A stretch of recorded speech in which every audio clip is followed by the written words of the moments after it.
A year and a half ago, I took part of the choreographer and composer lab within Phoenix Dance Theatre, which presented 4 different choreographers, 4 different composers, dancers and musicians, and worked together intensively for 2 weeks. And then after that, Sharon proposed me to be commissioned and create a piece on the company. And from that, I wanted to use this experience I had with the lab. So I asked Roberto, one of the composers I worked with, to create the original score for the piece I'm creating at the minute. I was really delighted when Sandrine contacted me, communicating me that she had been commissioned and I had been commissioned to design a new work for Phoenix Dance Theatre. A bizarre pavilion, a folly, highly decorated, highly tormented, but graceful. So the title of the piece is Calyx. Calyx is the little green envelope of the flower where the blossom is, so it opens and then it is based when it's flowered. I found the idea really interesting because that's the importance of it. So the protection of this beautiful thing is this envelope and then supporting it all the way through its life. I translated the whole idea of the calyx in a piece with boxes. So the dancers are those flowers growing out of the boxes, so growing out of the calyx. The calyx represents, in a way, how people hide their flaws inside themselves. Sandrine came to London and she told me, would you like to write something about Baudelaire, Les Fleurs du Mal? And this was like, struck lighting for me because I know the book, I know the poetry very well. I am in love with the poetry of Baudelaire. It means a lot to me.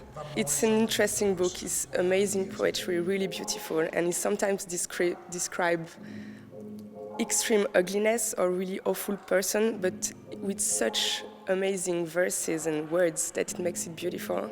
So that's where the inspiration of the piece comes from. During the whole book, he talks about how people are trying to reach for an ideal or for just pleasure. So that's one theme I'm using as well, this constant reach for happiness in just instant satisfaction, quick pleasure. So today we've reached the point when we kind of put the piece all together. So we have the whole skeleton of it. Now refining all the transition, all the movement, trying to extract all different characters out of the dancers, making them being unique, and just refining now. But otherwise that was good. I think this work has a strong potentiality for being really connective to a lot of different audiences. Because first of all, it has a narrative. So it is rare, it has been rare, to find contemporary dance shows that they have their own narrative. This shows it has a narrative, and it is a narrative about interaction on sexuality and love between men, women, women and women, men and men. So obviously this is a ground that each one of us knows very well. It's something fresh, because it is very contemporary, very modern, very young, if I may. There's a quote from the book which says, "The book is a poetic bouquet made of rare and venomous flowers of a yet ignored perfume." And this quote really resonated in me to make the piece, because I'm trying to create this piece, which is a bouquet where each dancer is a flower of a yet ignored perfume. I am completely amazed of the work she has done. Very detailed, very virtuosistic, and really, really connected to my image of Baudelaire and Les Fleurs du Mal. It's a great opportunity Sharon's given me.